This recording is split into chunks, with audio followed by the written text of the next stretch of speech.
Hi every one, welcome back. അപ്പോൾ ഇന്ന് നമുക്ക് കാർഡിയോ വാസ്കുലർ സിസ്റ്റത്തിൽ നമ്മൾ ഒരുപാട് ഡ്രഗ്സ് യൂസ് ചെയ്യുന്നുണ്ട്. അത് വേരിയസ് പർപ്പസ്. അപ്പോൾ ഹൈപ്പർ ടെൻഷന് വേണ്ടിയിട്ട് യൂസ് ചെയ്യുന്നുണ്ട്, ആൻജൈനയ്ക്ക് വേണ്ടിയിട്ട് യൂസ് ചെയ്യുന്നുണ്ട്, അരിത്മിയ, പിന്നെ കൺജസ്റ്റീവ് ഹാർട്ട് ഫെയിലിയർ, അങ്ങനെ പല തരത്തിൽ പല ഡിസീസിന് നമ്മൾ ഡ്രഗ്സ് ഒരുപാട് യൂസ് ചെയ്യുന്നുണ്ട്.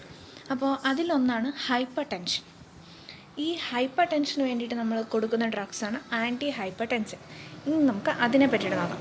അപ്പോൾ ഹൈപ്പർ ടെൻഷൻ എന്ന് വെച്ചാൽ മോസ്റ്റ് ഒരു 1 ബില്യൺ അഡൾട്ട്സിലും വേൾഡ് വൈഡായിട്ട് കാണപ്പെടുന്ന ഒരു ഡിസീസാണ് hyper tension.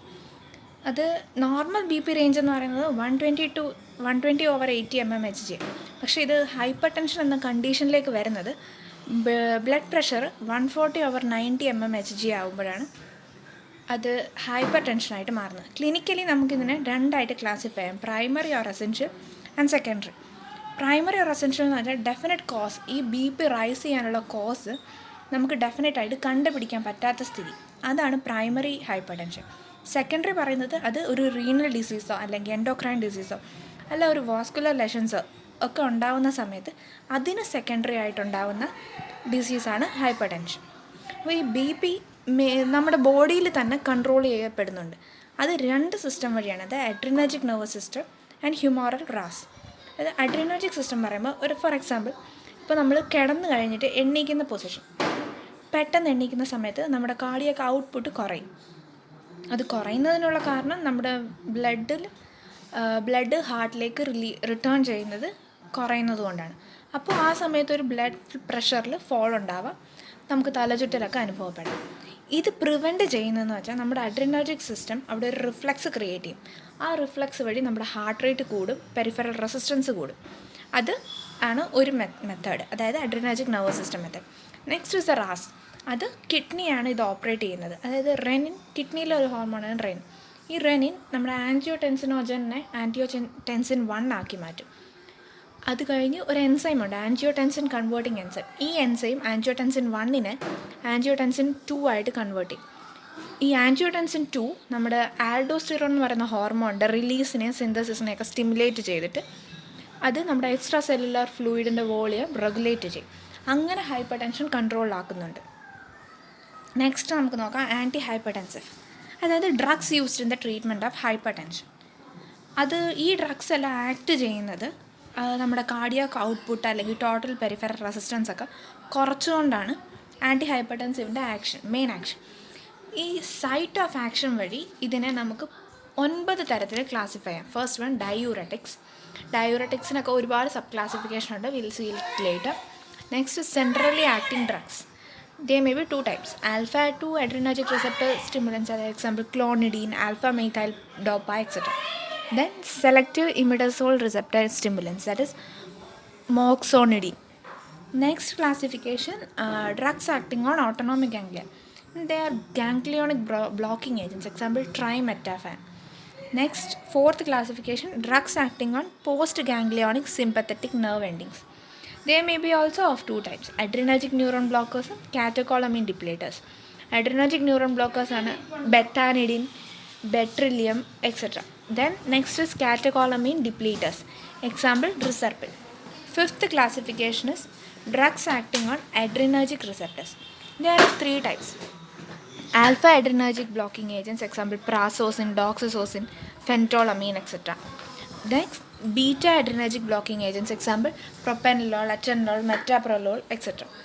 Next is both alpha and beta adrenergic blocking agents, example labetalol.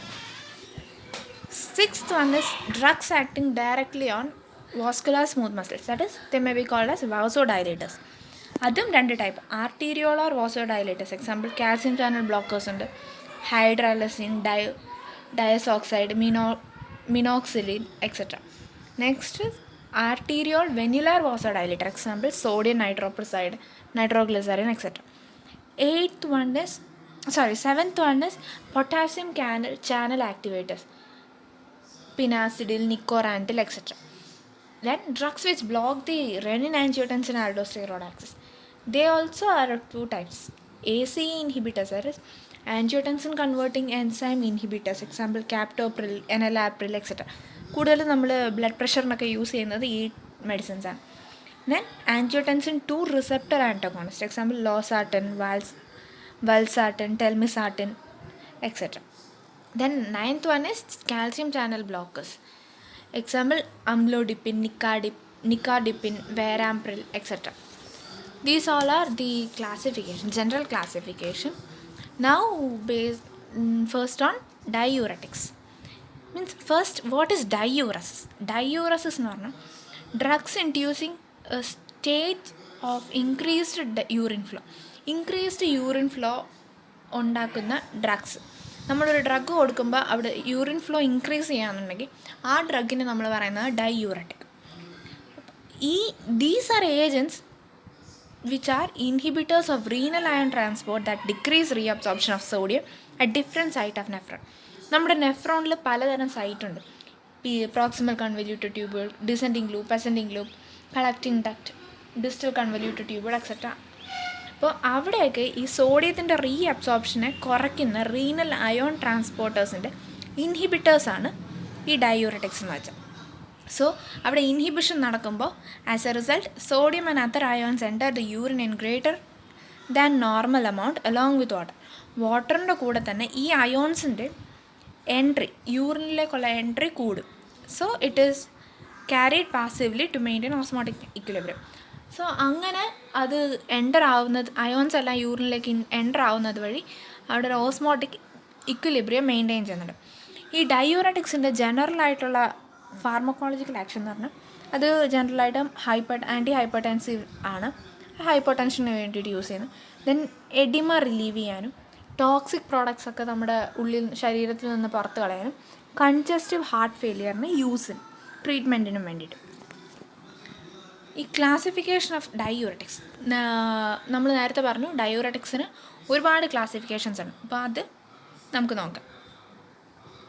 First one thiazides. തയസൈഡ്സിനെ it is also called as ceiling diuretics. ഇപ്പോൾ for example hydrochlorothiazide, chlorothiazide, benzthiazide, indapamide, chlorthalidone, metolazone, etc. Then loop diuretics, furosemide or furosemide, bumetanide, ethacrynic acid, torsemide, etc. Then third one, carbonic acid inhibitors, example acetazolamide. Then potassium sparing diuretics, amyloride, triamterene, spironolactone, etc.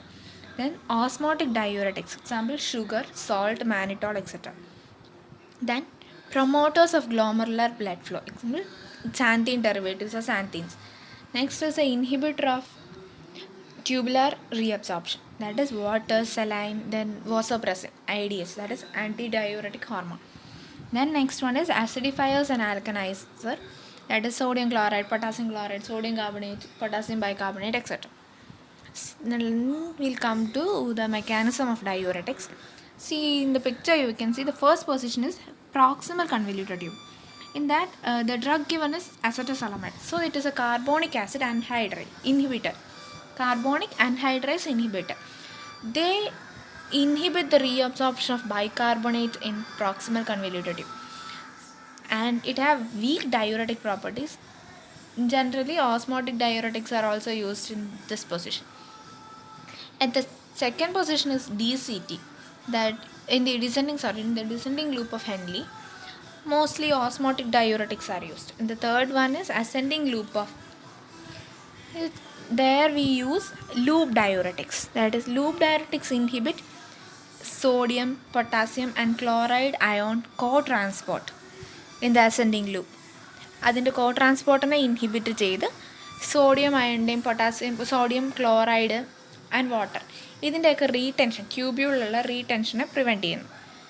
Most efficacious diuretic ആണ് loop diuretics. It is also called as high ceiling potent diuretics. Then fourth position DCT, distal convoluted tube. They are thiazides or sealing diuretic. They also inhibit the reabsorption of sodium, chloride, etc., resulting in retention of water. അവിടെ water റീടെൻഷനാണ് നടക്കുന്നത്. Most common ആയിട്ട് use ചെയ്യുന്ന ഹൈപ്പർ ടെൻഷന് വേണ്ടിയിട്ട് use ചെയ്യുന്നതും thiazides ആണ്. അതിന് weak diuretic action. Next is a collecting tubule and duct. There we use potassium sparing diuretics. ഇപ്പോൾ സ്പൈറനോലാക്ടോണിന് ഒരു പ്രോപ്പർട്ടി ഉണ്ട്, അതായത് they inhibit aldosterone mediated reabsorption of sodium. Sodium aldosterone mediation വഴി റീഅബ്സോർപ്ഷൻ നടക്കുന്നത് ഇൻഹിബിറ്റ് ചെയ്യുകയും പൊട്ടാസ്യത്തിൻ്റെ സെക്രീഷനെ സ്പൈറനോലാക്ടോൺ ഇൻഹിബിറ്റ് ചെയ്യുന്നുണ്ട്. അതേസമയം അമൈലോറൈഡും ട്രയാംറ്ററീനും they block sodium channels. Our sodium ചാനൽസിനെ block ചെയ്ത് പൊട്ടാസ്യത്തിൻ്റെ ലോസിനെ പ്രിവെൻറ്റ് ചെയ്യുന്നുണ്ട് വിത്ത് തയോസൈഡ് ഓർ ലൂപ്പ് ഡയറോട്ടിക്സ്. ലൂപ്പ് ഡയറോട്ടിക്സിൻ്റെ അല്ലെങ്കിൽ തയസൈഡ്സിൻ്റെ പ്രസൻസിൽ അല്ലെങ്കിൽ അതിൻ്റെ കൂട്ടത്തിൽ തന്നെ നമ്മൾ യൂസ് ചെയ്യുന്ന സമയത്ത് പൊട്ടാസ്യത്തിൻ്റെ ലോസിനെ പ്രിവെൻറ്റ് ചെയ്യുന്നുണ്ട്. Then we'll continue about the classification or the further classification of antihypertensive the next